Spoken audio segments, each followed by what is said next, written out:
नमस्कार। टीवी 9 भारतवर्ष देख रहे हैं आप। मैं हूं अरुण सुंदराल। मेरा भारत मेरा प्रदेश स्पेशल सीरीज में आपका फिर से स्वागत है। आज हम बात करने जा रहे हैं एक ऐसे राज्य की जो प्राकृतिक सुंदरता, आध्यात्मिक ऊर्जा और सांस्कृतिक विरासत का अद्भुत संगम है। मैं बात कर रहा हूं आंध्र प्रदेश की। एक तरफ यहाँ विश्व प्रसिद्ध आध्यात्मिक केंद्र हैं, तो दूसरी तरफ एक लंबा समुद्री तट, शांत बीच, हरी भरी पहाड़ियां, गुफाएं और बौद्ध विरासत इस राज्य को एक कंप्लीट टूरिज्म एक्सपीरियंस बनाते हैं।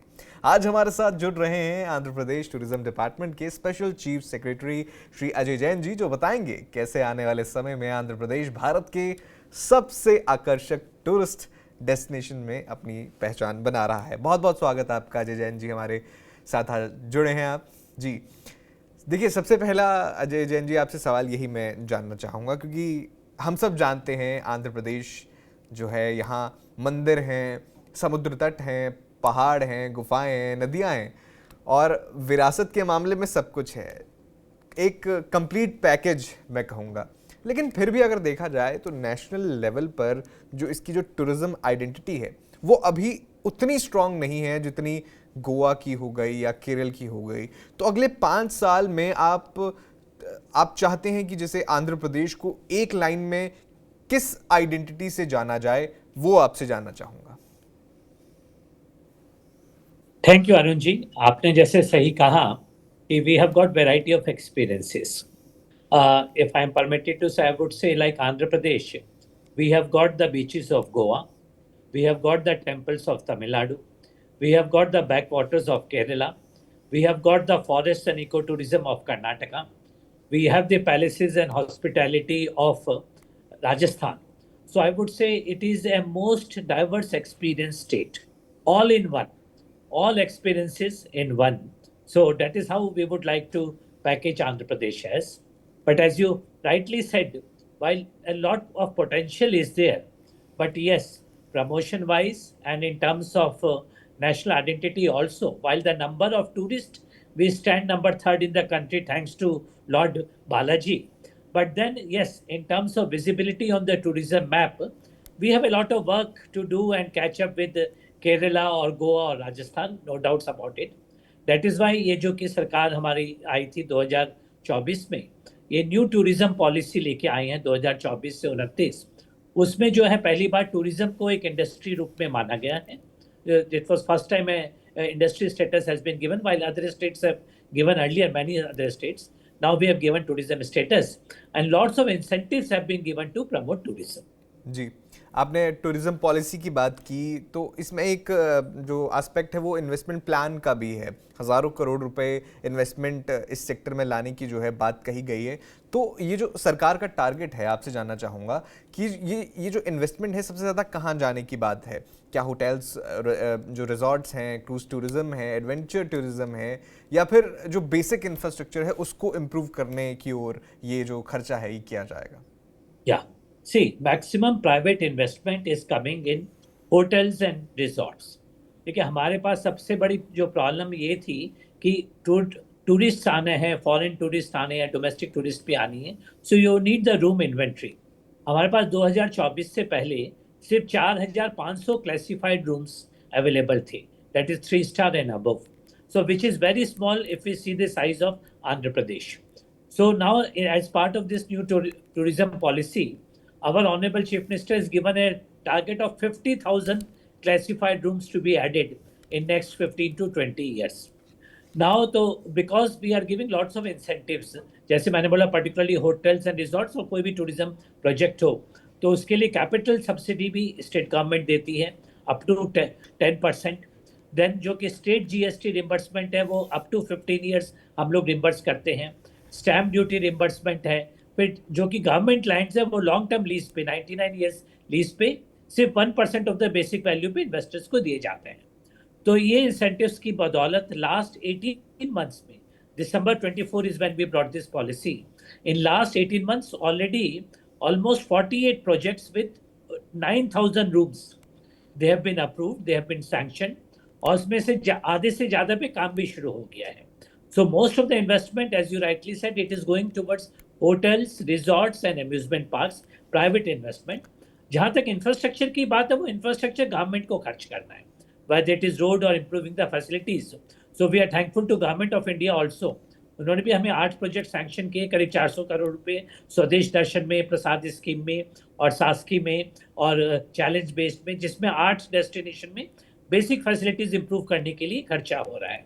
बाकी adventure sports and cruise etcetera and all, the investment is not much in terms of numbers compare to hotels and all, but उधर भी सिग्निफिकेंट इन्वेस्टमेंट आ रही है। So I would say majority of the private investment is going in hotels and resorts, while the government investment, whether it is Government of India or state government, is going in providing basic infrastructure in the tourist areas. जी अजय जी, देखिए आंध्र प्रदेश तीर्थ स्थलों के मामले में भी धनी है, मंदिर हैं कहीं, ये सबसे जो बहुत बहुत सारे ऐसे पिलग्रिमेज सेंटर्स हैं जिनकी वजह से लाखों श्रद्धालु वहाँ पहुँचते हैं। लेकिन एक समस्या ये भी है कि ज़्यादातर जो लोग हैं वो 1-2 दिन में ही वापस चले जाते हैं। लेकिन आपसे जानना चाहूँगा कि आप कैसे प्लान कर रहे हैं कि ये जो पिलग्रिमेज टूरिज़्म है, लॉन्गर स्टे जो पर्यटन है, इसमें कन्वर्ट हो जाए? नहीं, अरुण जी, आपने बिल्कुल सही बात कही। आज लगभग फॉर एग्जाम्पल तिरुपति अगर ले लें तो रोज 1 लाख आदमी अप्रॉक्सीमेटली आता है, लेकिन वो ज़्यादातर आते हैं, भगवान के दर्शन करते हैं और इमिडिएटली लौट जाते हैं। सिमिलरली यहाँ पे विजयवाड़ा में भी दुर्गम्मा टेम्पल है, यहाँ पे 20,000 लोग रोज आते हैं, लेकिन इमिडिएटली चले जाते हैं। तो इसके लिए हम लोगों ने क्या की, जो टूरिज्म पॉलिसी भी है उसमें हमने 7 जो है हब्स और 25 सर्किट्स एस्टैब्लिश किए हैं। अब जैसे यूपी ने बड़ा अच्छा किया है कि जो भी बनारस आ रहा है काशी विश्वनाथ टेम्पल, वो अयोध्या भी जा रहा है, वो इलाहाबाद भी जा रहा है, तो प्रयागराज भी जा रहा है। तो इस तरह से एक सर्किट्स, तो ऐसे हमने 25 सर्किट्स जो है टूरिज्म पॉलिसी में बनाई हैं। जैसे एग्जांपल के लिए जो तिरुपति जा रहा है, उसके बगल में श्रीकालहस्ती बहुत बड़ा टेम्पल है, वो जो है काशी ऑफ साउथ कहते हैं, दक्षिण काशी कहते हैं उसको। बगल में कानीपाकम है, वहाँ पे लॉर्ड गणेश का बहुत बड़ा टेम्पल है। इसके अलावा वहाँ पे जो जू पार्क है तिरुपति का, बहुत लोगों को पता नहीं है, बहुत ही बढ़िया, और इतने सारे उसमें एनिमल्स वगैरह हैं। We have got tigers, lions, elephant, उधर एक एलिफेंट सफारी भी हम लोग बना रहे हैं। तो इस तरह से हम लोग क्या कर रहे हैं, जो भी एक टूरिस्ट डेस्टिनेशन है, जैसे तिरुपति एक हब है, उसके बगल में स्पोक मॉडल में क्या क्या रिलीजियस प्लेसेस हैं, क्या क्या टूरिस्ट प्लेसेस हैं। इसके अलावा एक बहुत बड़ा एडवेंचर पार्क भी हम बनाने की कोशिश कर रहे हैं, क्योंकि जो कि बड़े लोग आते हैं, जैसे वो तो भाई टेम्पल जाएंगे, तो जो कि बच्चे आ रहे हैं तो वो अपना अम्यूजमेंट पार्क में जा सकते हैं। इसी तरह से एक्सपीरियंस सेंटर्स, आज की जनरेशन जो है वो बेसिकली मेमोरीज के लिए जाती है, इंस्टाग्राम रील्स के लिए जाती है, फेसबुक पोस्ट के लिए जाती है।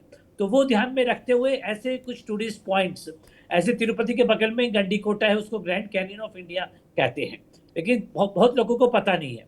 तो as part of the tourist circuits we are trying to promote this. और अगर ये सब रहेंगी लोगों को, तो फिर डेफिनेटली जो आदमी आ रहा है वो 1 दिन के बजाय वो 3 दिन का प्रोग्राम बनाएगा। अगर वो हो गया तो our tourism policy and initiatives will be success. बिल्कुल। अजय जी, देखिए कई सारी टूरिस्ट जो प्लेसेस होती हैं वहाँ पर प्रॉब्लम अट्रैक्शन की नहीं होती। आंध्र प्रदेश की भी अगर मैं बात करूँ तो आपने खुद जिक्र किया कि लाखों टूरिस्ट जो आते हैं, लेकिन हर जगह जो है समस्या ये होती है कि जो बेसिक फैसिलिटीज़ होती है ना, वो वहाँ मिल नहीं पाती हैं। कभी बार साफ toilets, parking, food quality, last mile connectivity की अगर बात हो जाए, अगर आंध्र प्रदेश की बात की जाए तो यहाँ टूरिस्ट का जो ओवरऑल एक्सपीरियंस है उसे इम्प्रूव करने के लिए कॉन्क्रीट स्टेप्स की अगर मैं आपसे पूछूं कि क्या क्या अभी लिए जा रहे हैं आपकी ओर से?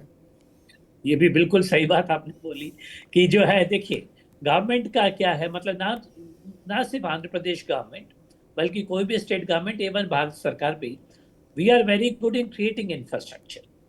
जैसे मान लीजिए कुछ बनाना है तो रोड बनानी हम लोग बड़े अच्छे बना देते हैं, रिजॉर्ट बनाने बड़ा अच्छे बनाते हैं। प्रॉब्लम आ जाती है ऑपरेशन एंड मेंटेनेंस में, वहाँ पे गवर्नमेंट्स वीक है और वहीं टूरिस्ट का एक्सपीरियंस जो है वो सही नहीं रहता। टॉयलेट्स हैं लेकिन क्लीन नहीं रहती, इंफ्रास्ट्रक्चर है वो लेकिन मेंटेन नहीं रहता।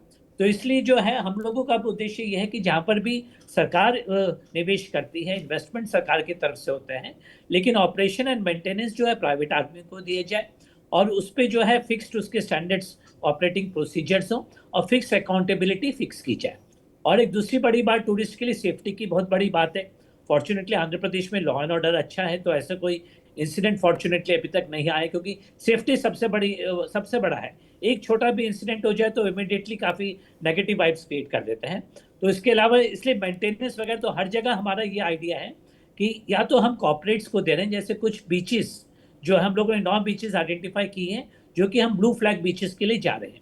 तो वहाँ ये आइडिया है कि जैसे कॉर्पोरेट्स हैं हमारे यहाँ बड़े बड़े, सेंट्रल पीएसयूज है, एनटीपीसी है, ओएनजीसी है, गेल है, प्राइवेट में कृष्ण अडानीज हैं, कृष्णापट्टनम पोर्ट है, गंगावरम पोर्ट है, तो जो कि टूरिस्ट फैसिलिटी उनके पास है, तो वहाँ पे उनको एडवर्टाइजमेंट राइट्स देकर उनका एडवर्टाइजमेंट भी हो जाएगा और वो लोग मेंटेनेंस उसको टेक ओवर कर लें। तो इस तरह से हम लोग हर बीच और एक टूरिस्ट डेस्टिनेशन को एक अडॉप्ट ए मॉन्यूमेंट स्कीम भी हम लेके आए हैं, जहाँ पे प्राइवेट प्लेयर्स आ सकते हैं, उनको एडवर्टाइजमेंट राइट्स देंगे और वो लोग मेंटेन भी कर लें। कुछ सीएसआर में होगा, कुछ एडवर्टाइजमेंट राइट्स में होगा, क्योंकि जब तक हम ऑपरेशन एंड मेंटेनेंस एक अच्छे स्टैंडर्ड ऑपरेटिंग प्रोसीजर से प्राइवेट आदमियों को नहीं देंगे, तब तक ये समस्या रहेगी ही। और ये इसका समाधान है जो कि हम लोग प्रयास कर रहे हैं। जी, आपने शुरुआत में ही जिक्र किया था कि जो आंध्र प्रदेश के बीचेस हैं वो गोवा केरल से कम तो नहीं है, और बात तो ये भी है ना कि आंध्र प्रदेश की जो कोस्ट लाइन है वो लंबी है, बहुत लंबी है। तो इसमें सवाल ये है कि क्या जो स्टेट है, सरकार है, क्या सच में बीच टूरिज्म को एक बड़े इकोनॉमिक सेक्टर के रूप में जो है डेवलप कर रही है, और क्या गोवा के बाद इंडिया का अगला big coastal tourism destination Andhra Pradesh बन सकता है? नहीं, बिल्कुल बन सकते हैं। जैसे आपने कहा कि हमारे पास तो 1053 किलोमीटर लंबी कोस्ट लाइन है। अभी जैसे कुछ बीचेस विशाखापट्टनम की हैं, आरके बीच, ऋषिकोंडा बीच, ये बहुत फेमस है, बहुत टूरिस्ट आता है। लेकिन बाकी जो बीचेस हैं बहुत कोई बिल्कुल बहुत वर्जिन बीचेस हैं, बहुत क्लीन बीचेस हैं, क्योंकि अभी तक लोगों को पता नहीं है। एक उदाहरण मैं देना चाहता हूँ, श्रीलंका एक है, श्रीलंका एंड बापटला बीच, ये जो है यहीं विजयवाड़ा से मतलब थोड़ी सी 2 घंटे की दूरी पे, and it is the closest beach to Hyderabad. अब हैदराबाद एक बहुत बड़ा डेस्टिनेशन है हमारे लिए, तो वहाँ अगर लोग बीच जाना चाहते हैं तो वो श्रीलंका बीच है।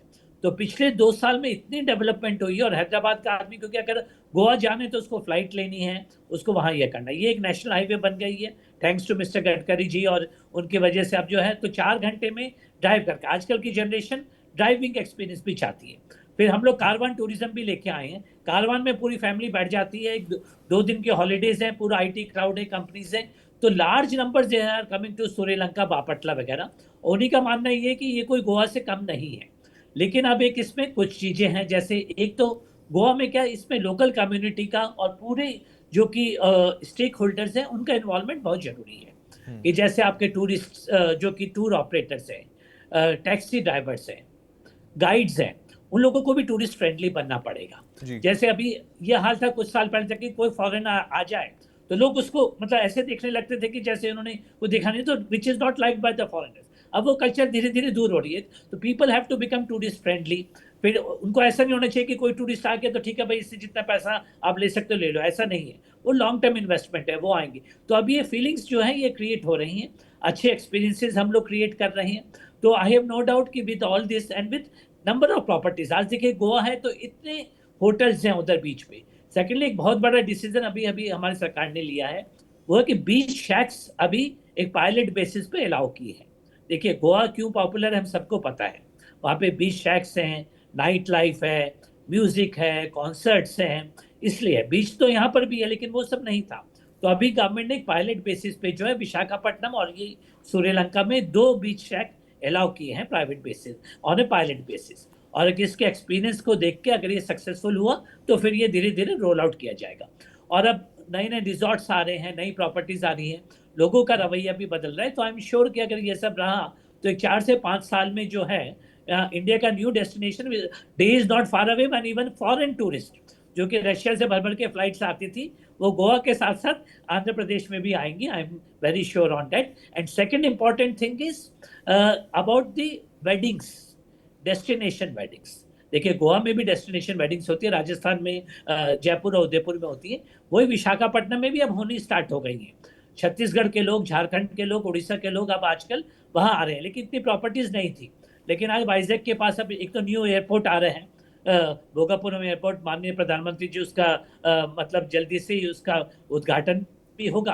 तो उससे जो है नई जगह की अगर फ्लाइट्स होंगी, आज भी रायपुर से लोग, उधर से लोग, आपको जो है ऑबराइज हो गया, मेफेयर हो गया, मायरा हो गया, आईटीसी हो गया, ताज हो गया, हिल्टन हो गया, हयात हो गया, ये सब प्रॉपर्टीज नेक्स्ट 2 साल में विशाखापट्टनम में आ रही है, करीब 3000 न्यू कमरेज। तो आई एम श्योर कि Andhra Pradesh along with the beach, क्योंकि बीच सिर्फ लेजर टूरिज्म नहीं है, बीच जो है ब्लेजर टूरिज्म भी है, business with pleasure, MICE and destination weddings. So I am sure things are looking up and they will definitely move forward. बिल्कुल अजय जी, देखिए अगर किसी परिवार को आंध्र प्रदेश घूमने की आइटनरी बनानी हो, क्योंकि आपसे बेटर कौन होगा वो पर्सन बताने का कि वो किस तरह से बनाई जाए. पहली बात तो वो इन्फॉर्मेशन कहाँ से ले. अगर मान लीजिए मुझे 5 दिनों के आंध्र प्रदेश टूर पे आना है, ठीक है, तो मेरी आइटनरी कैसे बने, कहाँ सर्च करूँ, क्या देखूँ, कहाँ जाऊँ, आप ज़रा एक गाइड बताइए कि क्या करना चाहिए उन टूरिस्ट को. नहीं नहीं श्योर. यानी आपके नहीं बड़ा अच्छा. अभी देखिए, एक तो हम लोग अब क्या कर रहे हैं, ये आपने बोला ये बहुत बड़ी समस्या है. वैसे तो वेबसाइट्स पे आजकल सब इंफॉर्मेशन होती है, इंस्टाग्राम पे रील्स आती हैं. तो हम लोगों ने जो है इन्फ्लुएंसर्स के साथ एंगेज किया है, वॉलंटियर यात्रा के साथ. उनके काफ़ी सारे इन्फ्लुएंसर्स हम लेके आए और उनको जो है ये 3 से 5 दिन का हम लोगों ने टूर करवाया. तो ऑफकोर्स देखिए, हमारे पास जैसे मैंने बोला कि हमारी पॉलिसी है वो वेबसाइट में, उसमें टूरिज्म प्लेसेस हैं, उसमें सर्क्यूट्स हैं. It all depends on the interest of the person. अगर मान लीजिए अब जो है आंध्र प्रदेश में, मतलब साउथ आंध्र में हमारा तिरुपति है, उसके आसपास का एरिया है, पुलिकट एरिया है. नॉर्थ में विशाखापट्टनम है और उसके साथ अरक्कू है, जो कि एडवेंचर स्पोर्ट्स के लिए और उसके लिए बीचेस के लिए विशाखापट्टनम टेम्पल्स हैं. फिर बाकी हमारे पास काकीनाडा और राजामंड्री का एरिया है, जहाँ पे रिवर क्रूज है, बैक वाटर्स हैं, जस्ट लाइक केरला, उसका एक्सपीरियंस है, बीचेस का एक्सपीरियंस है. Sri Lanka Bapatla is a new emerging destination. तो इस तरीके से हमारे जो 7 एंकर हब्स हैं, प्लस गंडीकोटा जो कि ग्रैंड कैनियन ऑफ इंडिया है, ये बेंगलोर से पास पड़ता है, हैदराबाद से भी इसकी कनेक्टिविटी अच्छी है, कडप्पा एक एयरपोर्ट है. ऐसे श्रीशैलम है, which is the only place which has a Shaktipeetham plus a Jyotirlingam at one place. So ये 7 एंकर हब्स हैं और इसके अलावा इसके आसपास सर्क्यूट्स हैं. तो डिपेंडिंग ऑन द टाइम वो कर सकते हैं. अब हमने क्या किया है, एक हम अभी जो है जल्दी AI कंपनी से हम लोग टाई अप कर रहे हैं. तो ये सारी इंफॉर्मेशन जो है सारी टूरिस्ट प्लेसेस पे QR कोड्स में होगी, जिसमें कोई टूरिस्ट आए तो उसकी सारी इंफॉर्मेशन 140 लैंग्वेजेस में 140 लैंग्वेजेस में उसकी पूरी हिस्ट्री वो जान सकते हैं और वो बड़ा इंटरैक्टिव होगा जिसके बारे में वो जान सकता है. तो इस तरीके से जो है हम ये न्यू मॉडल भी लेकर आ रहे हैं और जो है ये जल्दी ही इसका भी हम लोग स्टार्ट करने वाले हैं. अजय जी, ये मेरा सेकंड लास्ट क्वेश्चन है. तो देखिए आपने थोड़ा सा आइटनरी के बारे में बताया कि क्या क्या चीज़ें एक फैमिली जो है एक्सपेक्ट कर सकती है वहाँ जाकर, लेकिन सरकार की ओर से भी, क्योंकि देखिए सरकार ने बहुत सारी स्कीम्स लॉन्च की हैं, एक्सपेंशन प्लान्स हैं, लेकिन सरकार की ओर से जो फैमिली वहाँ विजिट कर रही है उसके लिए कुछ इंसेंटिव हैं, कुछ स्कीम शुरू की गई है इस तरह से कुछ? देखिए, अभी तो मतलब फिलहाल जो है हमारा वो है कि we want to have more properties and more experiences. तो प्रॉपर्टीज के लिए तो जब तक अच्छे होटल नहीं होंगे, रिजॉर्ट्स नहीं होंगे. एडवेंचर स्पोर्ट्स हमने बहुत नए इंट्रोड्यूस किए हैं पिछले 2 सालों में, जैसे पैरा मोटरिंग, स्कूबा डाइविंग हम लोगों ने विशाखापट्टनम में इंट्रोड्यूस की है. गंडीकोटा में भी जो है हाउस बोट्स वगैरह इंट्रोड्यूस की गई हैं. तो अभी तो यह है कि मोर एक्सपीरियंस सेंटर्स हैं. तो अब इस तरीके से हम लोगों ने इंट्रोड्यूस किया. डायरेक्ट कस्टमर को तो मतलब अभी सब्सिडी वगैरह के रूप में कोई स्कीम नहीं है, लेकिन जो है ओनली आइडिया इज कि safety is important, information is important. बाकी हमारे जो टैक्सी ड्राइवर्स वगैरह उनके लिए ट्रेनिंग प्रोग्राम इंट्रोड्यूस किए. एक होम स्टेज हम लोगों ने लॉन्च किए हैं अभी. होम स्टेज, तो होम स्टे का फायदा ये है कि वो काफ़ी रिजनेबल होते हैं कंपेयर टू द होटल्स.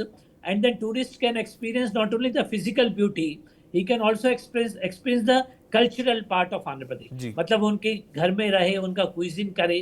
तो इस तरह के जो होम स्टेज भी हमारी वेबसाइट पे हैं और जो कि सर्टिफाइड हैं, तो tourist can experience the local cuisine, local culture also. जी अजय जी, इसी से जुड़ा सवाल है. देखिए मान लीजिए अगर किसी परिवार को, टूरिस्ट को कोई दिक्कत परेशानी आती है, तो वो क्या टूरिज्म डिपार्टमेंट का कोई सपोर्ट स्टाफ है, या सीधा पुलिस के पास तो व्यक्ति जाता ही है, लेकिन टूरिज्म डिपार्टमेंट की ओर से कोई सपोर्ट मिलता है टूरिस्ट को किसी भी नहीं डेफिनेटली.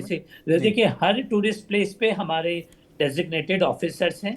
और अब आपने जो बिल्कुल सही बात कही, ये जो AI टूल मैंने मेंशन किया था, उसमें वो भी होगा कि अगर कोई प्रकार की दिक्कत हुई तो वो इज द कंसर्न्ड ऑफिसर, उसका फ़ोन नंबर और एक 24/7 हेल्पलाइन भी. क्योंकि फ़ोन नंबर तो देखिए हम लोग दे देते हैं, लेकिन जब टूरिस्ट को समस्या के रात के 2 बजे आई तो बहुत लोग फ़ोन नहीं उठाएंगे. तो ऐसा हेल्पलाइन जो कि 24/7 अवेलेबल हो एंड मोर देन 140 लैंग्वेजेस, तो वो भी हम लोग जल्दी लेके आने वाले हैं. बिल्कुल. अच्छा जी, लास्ट सवाल है, अगर कोई इंडियन फैमिली जो है पहली बार वहाँ ट्रैवल करने जाना चाहती है या ट्रैवल करने आए, तो आपकी ओर से कि हम अगर एक फैमिली ये सोचे कि हम अपनी नेक्स्ट हॉलीडे के लिए आंध्र प्रदेश क्यों चुने, तो आप उन्हें 60 सेकंड्स में क्या स्ट्रॉन्ग पिच देंगे? यानी मैं यही कहूंगा कि अगर आप फैमिली की तरफ आ रहे हैं तो फैमिली में जो हर मेंबर है, भले ही उसका इंटरेस्ट अलग अलग हो, वो सब मेंबर्स के लिए जो है एडिड अट्रैक्शंस हमारे पास हैं। जो आदमी टेंपल जाने में विजिट करना चाहता है उसके लिए टेंपल है। जो कि यंग जनरेशन है वो एडवेंचर स्पोर्ट्स करना चाहती है या ट्रैकिंग करना चाहती है, इको टूरिज्म करना चाहती है, उसके लिए हमारे पास वो है। जो कि बच्चे हैं वो अम्यूजमेंट पार्क्स वगैरह जाने चाहते हैं, उनके लिए वो है। और अगर आप माइस कॉन्फ्रेंसेस वगैरह करवाना चाहते हैं तो उसके लिए वो है। गोल्फ प्लेयर्स जो हैं उसके लिए वाइजैक में हमारे पास गोल्फ कोर्स भी है। So what I am saying is it is all in one experience. तो every member of the family respective of their interest, they would not find even a single moment boring in Andhra Pradesh. They would have full value of their money, full value of their time, and they will enjoy the hospitality, the rich hospitality and culture of Andhra Pradesh, apart from cuisine. बहुत बहुत धन्यवाद अजय जैन जी। आज हमने आपकी मदद से समझा है कि किस तरह से आंध्र प्रदेश जो है एक कंप्लीट टूरिस्ट एक्सपीरियंस की बनने की ओर जो है बढ़ रहा है। बहुत बहुत धन्यवाद आपका समय देने के लिए, हमारे साथ जुड़ने के लिए। Thank you Arvind, thank you. आपने सुना आंध्र प्रदेश टूरिज्म डिपार्टमेंट के special chief secretary Shri Ajay Jain ji को, जिन्होंने बताया कि किस तरह से जो है आंध्र प्रदेश टूरिज्म के क्षेत्र में बदलाव कर रहा है ताकि टूरिस्ट जो हैं वहाँ पहुँचते हैं। देखिए, आंध्र प्रदेश हम सब जानते हैं एक अपना उसका इतिहास है, अपनी विरासत है, अपनी संस्कृति है, आध्यात्मिक संस्कृति है, सबके लिए वो फेमस है और लाखों लोग जब वहाँ पहुँचते हैं। लेकिन उसको और बेहतर बनाने के लिए और जो यंग इंडियंस हैं उन्हें, या जो यंग फॉरेन टूरिस्ट हैं उन्हें अट्रैक्ट करने के लिए भी एक अच्छी डेस्टिनेशन बन रहा है। और उन्होंने ये भी बताया कि अगर आप वहाँ जाना चाहते हैं तो किस तरह से आप अपनी आइटनरी प्लान कर सकते हैं, क्या सपोर्ट आप एक्सपेक्ट कर सकते हैं और क्या चीज़ें आप वहाँ जाकर घूम सकते हैं। बाकी आप बताइए, आप आंध्र प्रदेश जाना चाहेंगे या नहीं? और भी आपको कोई विचार हो तो वो भी कमेंट बॉक्स में ज़रूर बताइएगा। बाकी और खबरों के लिए आप देखते रहिए TV9 भारतवर्ष।